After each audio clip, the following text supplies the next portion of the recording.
Her tiny hands were shaking as she tugged at the stranger's sleeve.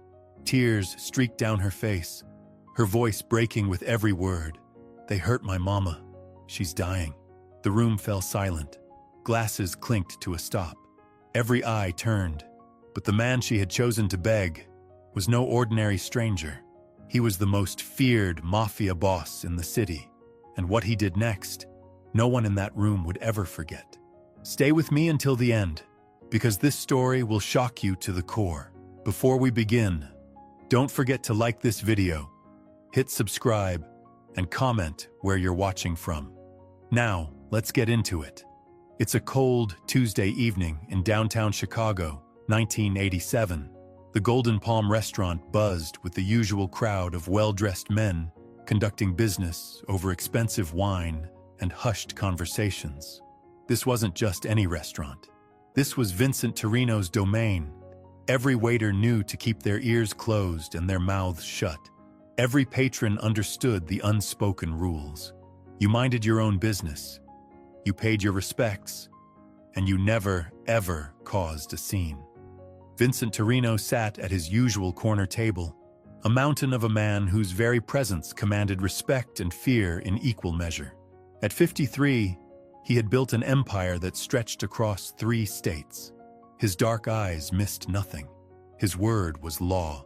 And tonight, like every Tuesday for the past 15 years, he was conducting the weekly meeting with his lieutenants.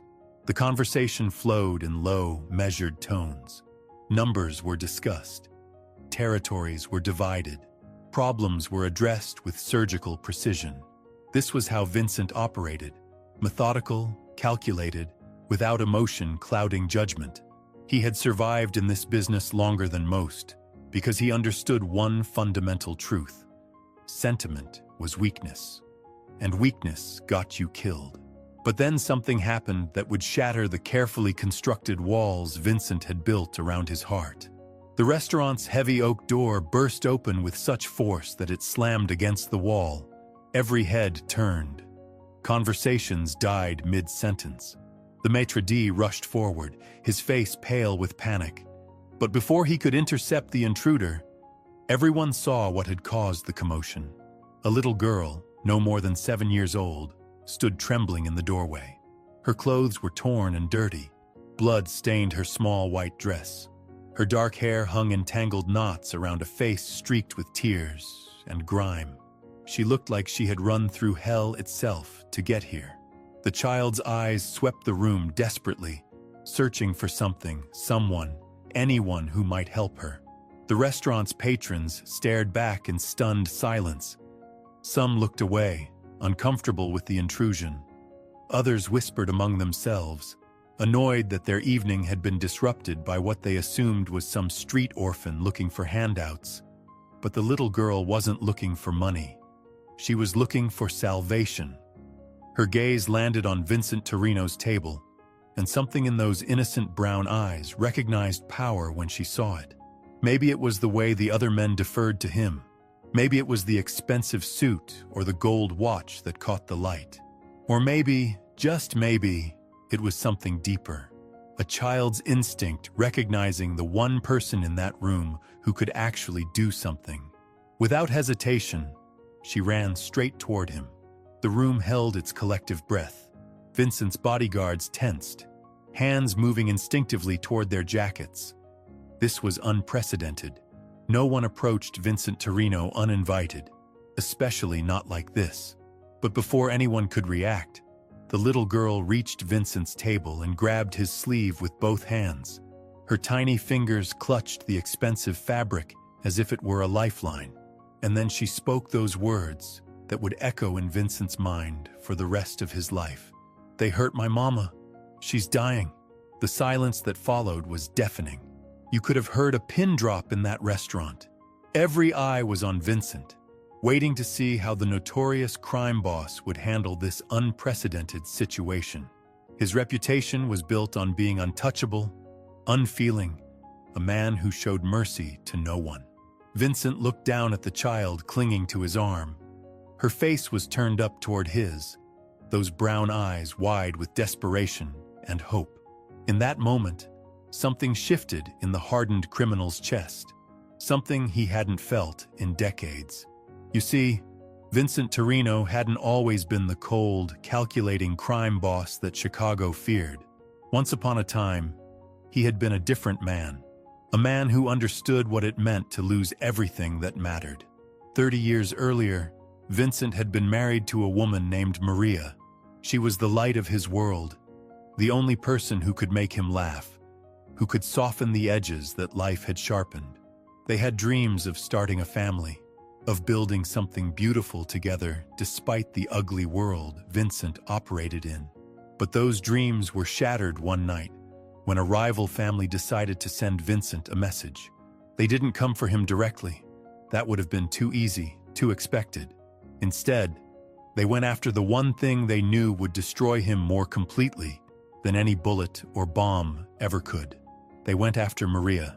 Vincent came home that night to find his world torn apart. His wife, his future, his heart, all of it gone in an instant. The investigation went nowhere. The police asked questions they already knew they'd never get answers to. And Vincent learned the hardest lesson of his life. In his world, love was a liability that could be exploited by anyone ruthless enough to target it. From that night forward, Vincent Torino built walls around his heart that no one could penetrate. He became ruthless because ruthlessness was survival. He became feared because fear was respect. And he became alone because alone meant no one else could be used against him. For 3 decades, those walls had held firm.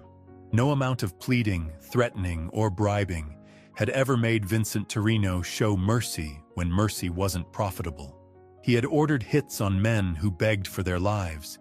He had foreclosed on businesses while owners wept at his feet. He had sent fathers to prison while their children cried in courtrooms.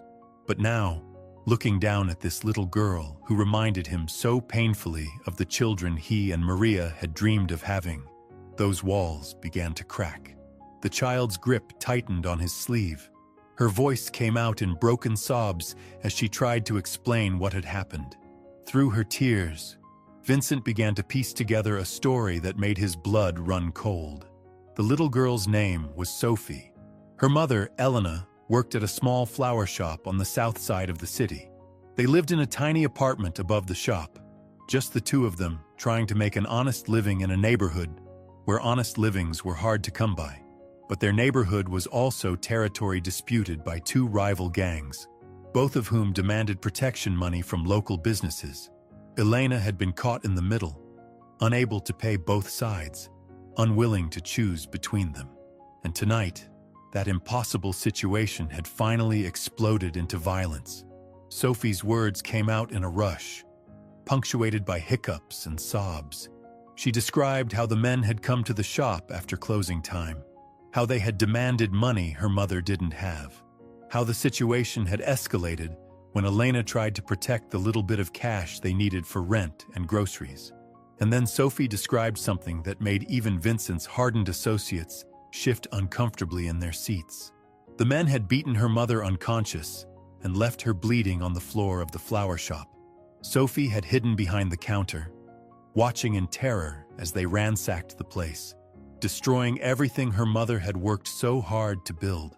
When they finally left, laughing about teaching the neighborhood a lesson, Sophie had crawled out to find her mother barely breathing. "I tried to wake her up," Sophie whispered, her small voice cracking. "But she won't open her eyes. There's so much blood."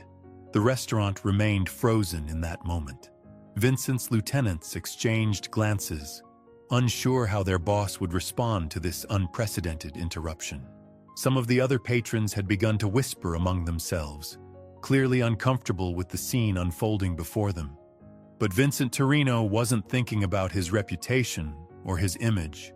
He wasn't calculating the business implications of getting involved in what was clearly gang violence on someone else's territory.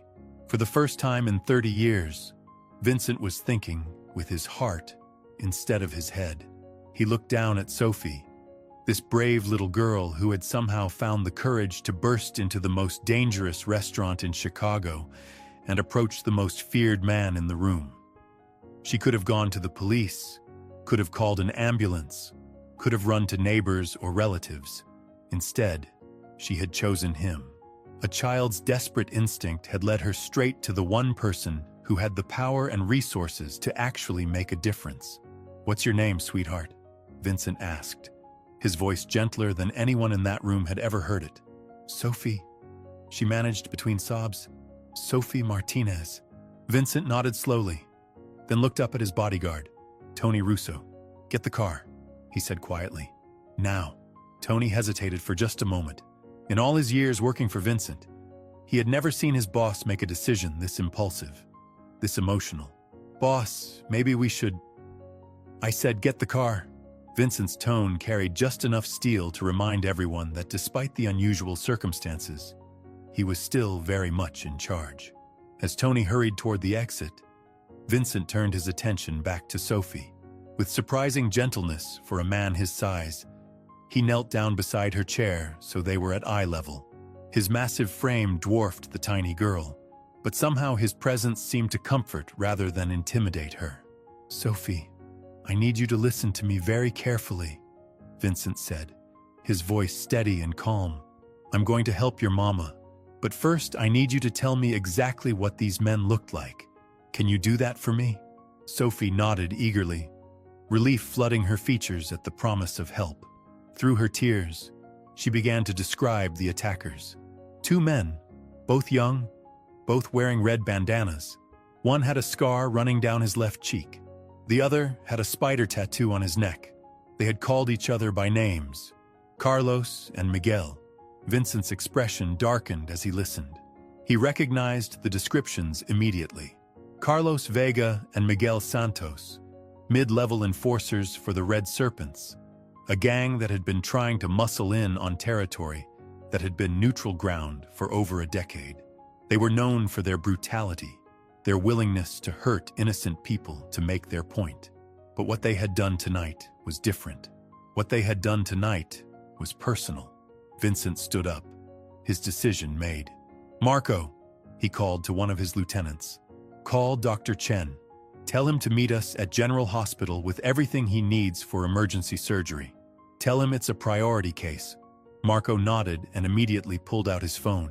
Dr. Chen was one of the city's best trauma surgeons, and he owed Vincent more favors than he could count. If anyone could save Sophie's mother, it would be him. "Sal," Vincent continued, addressing another of his men, "I want you to find Carlos Vega and Miguel Santos. Bring them to the warehouse on 5th Street, alive. I want to have a conversation with them about their business practices." Sal smiled and Pre was coldatory. "Consider it done, boss." Vincent looked around the restaurant one more time, taking in the shocked faces of his associates and the other patrons. He knew this moment would be talked about for years to come.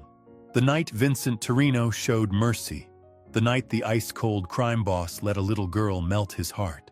But he didn't care about any of that anymore. All he cared about was the small hand that slipped into his, as Sophie looked up at him with complete trust. "Is my mama going to be okay?" she asked in a tiny voice. Vincent squeezed her hand gently. "I'm going to make sure she is," he promised.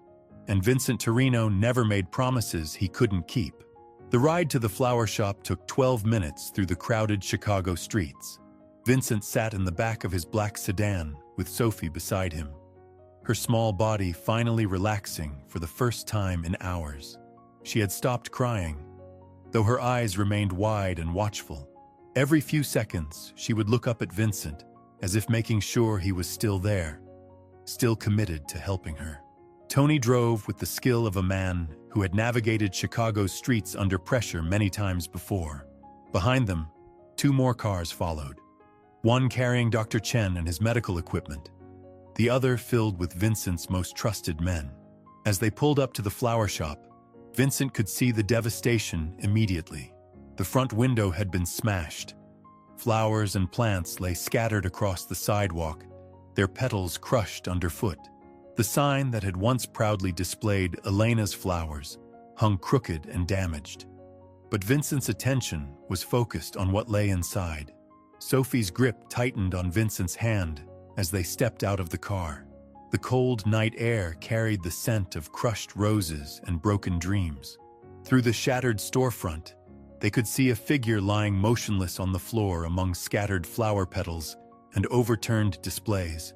Elena Martinez lay crumpled behind the counter. Her dark hair fanned across the wooden floor like spilled ink. Blood pooled beneath her head, and her breathing came in shallow, irregular gasps. Vincent had seen enough violence in his lifetime to know she was fading fast. Dr. Chen rushed past them, his medical bag already open. He knelt beside Elena, his practiced hands moving quickly to assess her injuries. Severe head trauma, he muttered, checking her pulse. Possible internal bleeding. We need to move her now. Vincent watched as the doctor worked, but his attention was divided. Sophie stood frozen in the doorway, her small frame trembling as she took in the destruction of everything she knew. Her home, her mother's life's work. All of it lay in ruins around them. Sophie, listen to me, Vincent said, crouching down to meet her eyes. The doctor is going to take care of your mama, but I need you to stay strong for her, okay? The little girl nodded, though tears continued to stream down her cheeks. Will she remember me when she wakes up? The question hit Vincent harder than any bullet ever had. He thought of Maria, of all the things left unsaid, all the moments stolen by violence. She'll remember, he said firmly, and she'll be so proud of how brave you were tonight. As the paramedics loaded Elena onto a stretcher, Vincent's phone buzzed. Sal's voice came through crisp and efficient. Boss, we found them. Carlos and Miguel were at a bar on Ashland, bragging about their work tonight. They're secured at the warehouse. Vincent's jaw tightened. The rage that had been simmering beneath his protective instincts began to surface. These weren't just random criminals anymore. They were the men who had put a 7-year-old girl through hell. They were the reason Elena Martinez might never see another sunrise. Good, Vincent replied, his voice deadly calm. I'll be there after I get Sophie settled. The ride to the hospital passed in a blur of sirens and Sophie's whispered prayers.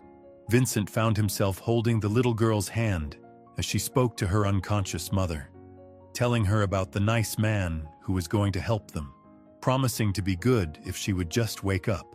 At the hospital, Dr. Chen disappeared into surgery while Vincent made arrangements. Sophie would stay in a private room adjacent to her mother's. Round-the-clock security, the best pediatric care available. Money was no object when it came to keeping this child safe. But as Vincent tucked Sophie into the hospital bed, he knew his night was far from over. The little girl had fallen asleep, clutching a stuffed bear one of the nurses had brought her. Exhaustion finally claiming her small body. She looked so peaceful, so innocent, so from the broken, different child who had stumbled into his restaurant hours earlier. Vincent stepped into the hallway and pulled out his phone. Bring Tony the car around. It's time to visit our guests. The warehouse on 5th Street was one of Vincent's more discreet properties. No neighbors to hear sounds, no windows for light to escape, just thick concrete walls and the kind of privacy that allowed for serious conversations. Carlos Vega and Miguel Santos sat tied to chairs in the center of the empty space, their earlier bravado replaced by the kind of fear that came with recognizing your situation had gone from bad to catastrophic. Both men were young, maybe mid-20s, with the kind of swagger that came from thinking violence made you untouchable. They were about to learn how wrong they were. Vincent entered the warehouse slowly, his footsteps echoing in the vast space. He had changed from his dinner suit into darker clothes, but his presence filled the room just as completely. Behind him, Tony and Sal took positions by the door. Gentlemen, Vincent said, his voice conversational. I understand you had a busy evening. Carlos, the one with the scar, tried to maintain his defiance. Look, man, whatever this is about, we can work something out. You know how it is in our business. Vincent walked a slow circle around the two chairs, studying his captives like specimens under a microscope. Our business, he repeated. Tell me, Carlos, what business do you think beating unconscious mothers in front of their children falls under? The color drained from Carlos's face. Miguel, the one with the spider tattoo, began to sweat visibly. They were starting to understand that this wasn't about territory or money or any of the usual reasons men in their line of work found themselves in situations like this. "The woman was holding out on us," Miguel stammered. "She owed protection money. We had to make an example." Vincent stopped walking. The temperature degrees, and in the room seemed to drop 10 example, he saily. "And what example did soft you think you were making when you traumatized a 7-year-old girl?" Neither man answered. They couldn't, because there was no answer that would save them now. Vincent reached into his jacket and pulled out a photograph. It was a picture Sophie had drawn while waiting at the hospital, a crayon sketch of her mother surrounded by flowers. The little girl had given it to him, asking him to keep it safe until her mama could see it. "This is Sophie Martinez," Vincent said, holding up the drawing. 7 years old, loves butterflies and chocolate ice cream, dreams of becoming a teacher so she can help other children learn to read. Tonight, she watched 2 grown men beat her mother unconscious over $67. He set the drawing on a nearby table where both men could see it. $67, he repeated. That's what Elena Martinez had in her register. Barely enough to cover tomorrow's grocery run. And you two thought it was worth putting a child through hell to take it. Carlos made one last desperate attempt at negotiation. "Look, Mr. Torino, we didn't know the kid was there. If we had known..." "If you had known what?" Vincent's voice cut through the excuse like a blade. "If you had known, you would have beaten her too? Made sure there were no witnesses to your heroic victory? A single over-mother trying to make an honest living?" Vincent walked to the table where his men had laid out various tools. Not weapons exactly, but implements that could become very persuasive in the right hands. He selected a pair of heavy pliers, testing their grip thoughtfully. "Here's what's going to happen," he said, his tone remaining conversational despite the deadly intent behind his words. "You're going to tell me exactly how much money your little gang has made from terrorizing shop owners in Elena's neighborhood. Every dollar, every cent. And then you're going to help me figure out how to make sure it gets distributed back to the people you've been bleeding dry." Miguel's voice cracked as he spoke. "We don't have that kind of authority. The money goes up the chain. We just collect." Vincent nodded as if this was exactly what he'd expected to hear. "Then it sounds like I need to have a conversation with your boss as well. What's his name?" "Razor Rodriguez," Carlos whispered. "But you can't touch him. He's got connections. Protection." Vincent actually smiled at this, though there was no warmth in the expression. "Protection," he mused. "You mean like the protection you offered Elena Martinez? The kind that involves unconscious mothers and traumatized children?" He set the pliers back on the table and picked up his phone instead. "Tony, I want you to arrange a meeting with this Razor Rodriguez. Tonight, if possible. Let him know that Vincent Torino would like to discuss his organization's customer service practices." As Tony made the call, Vincent turned back to his captives. "You see, gentlemen, I've been in this business for a very long time. I've made my share of enemies, taken my share of territory, collected my share of debts, but there are lines even men like us don't cross. And tonight, you crossed every single one of them." The warehouse fell silent except for the sound of Miguel quietly sobbing.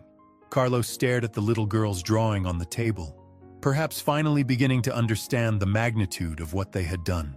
Vincent's phone rang. It was Dr. Chen calling from the hospital. "How is she?" Vincent answered immediately. "Touch and go," the doctor replied.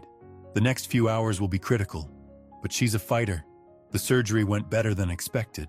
Vincent felt a weight lift from his chest that he hadn't even realized was there. "And Sophie?" "Sleeping peacefully. She asked the nurses to tell you thank you for keeping your promise." After ending the call, Vincent looked at Carlos and Miguel with something approaching pity. "Elena Martinez is going to live," he told them, "which means you two just graduated from attempted murder to aggravated assault. Congratulations." He walked toward the door, then paused and looked back. "I want you to think very carefully about the choices you've made tonight. About the little girl who will have nightmares for months because of your actions. About the woman who will never feel completely safe in her own shop again.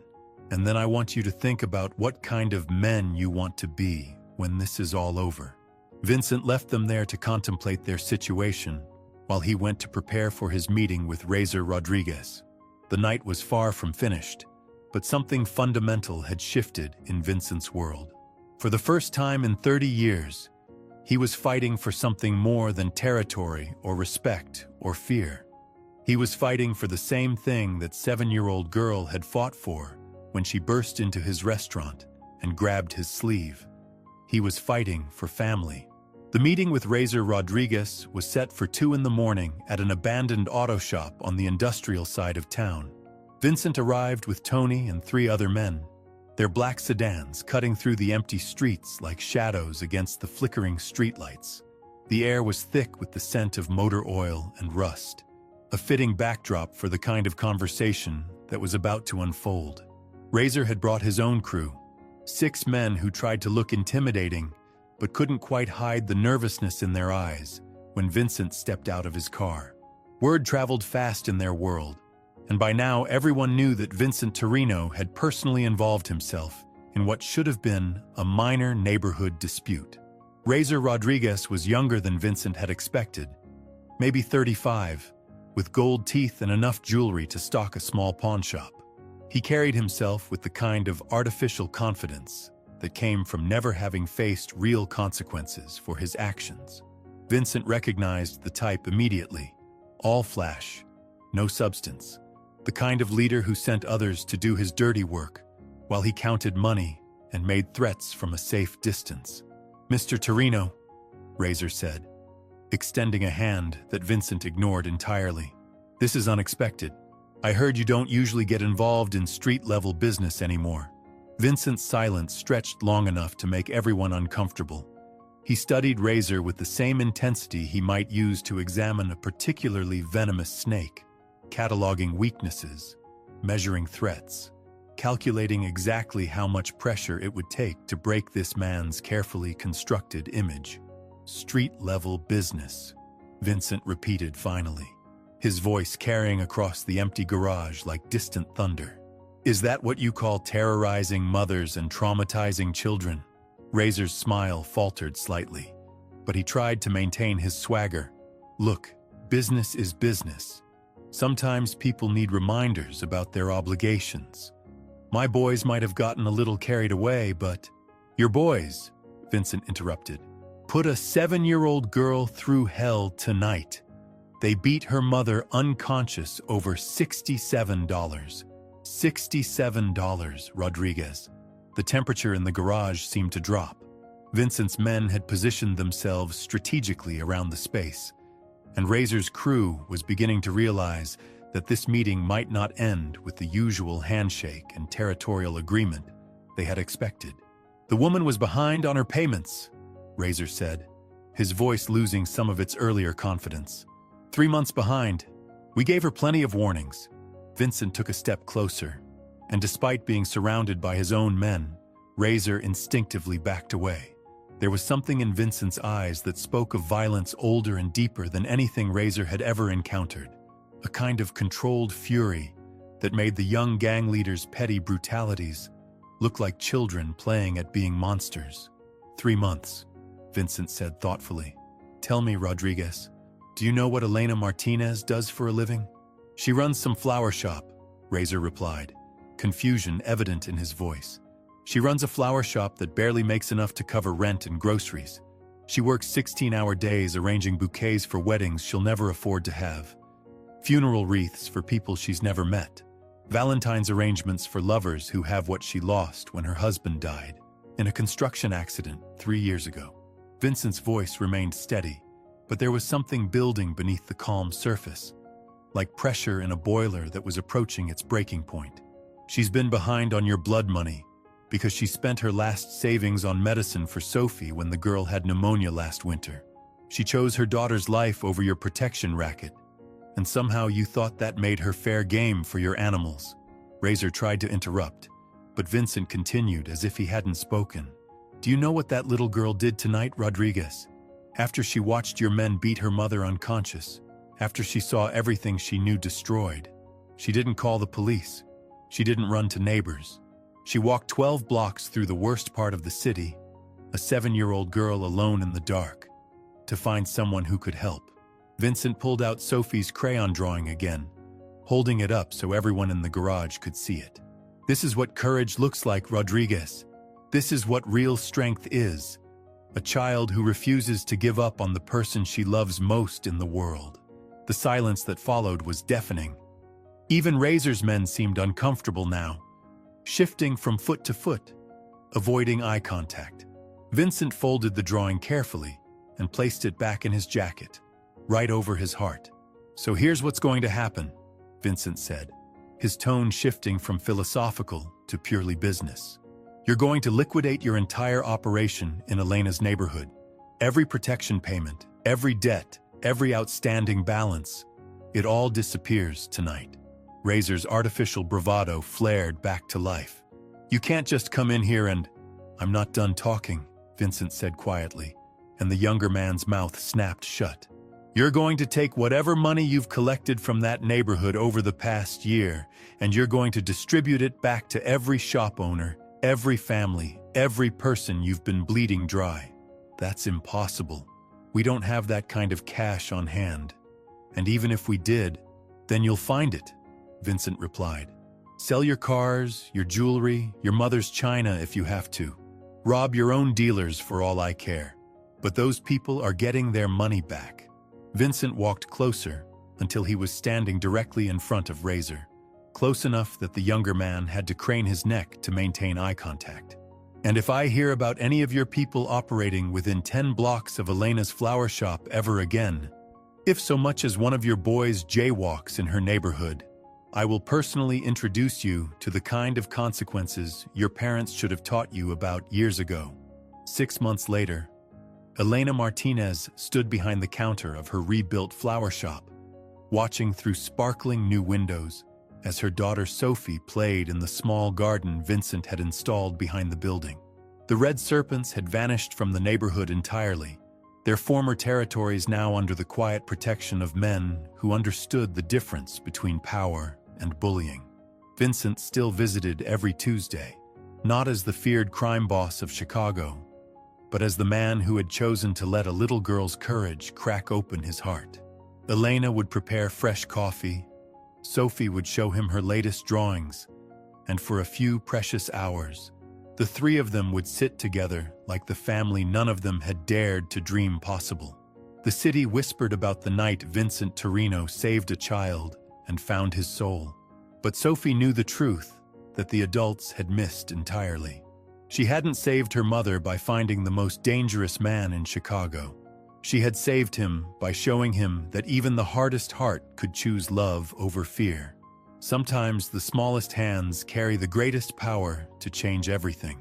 Thanks for watching, and remember to subscribe for more incredible true stories that prove humanity still exists in the darkest places.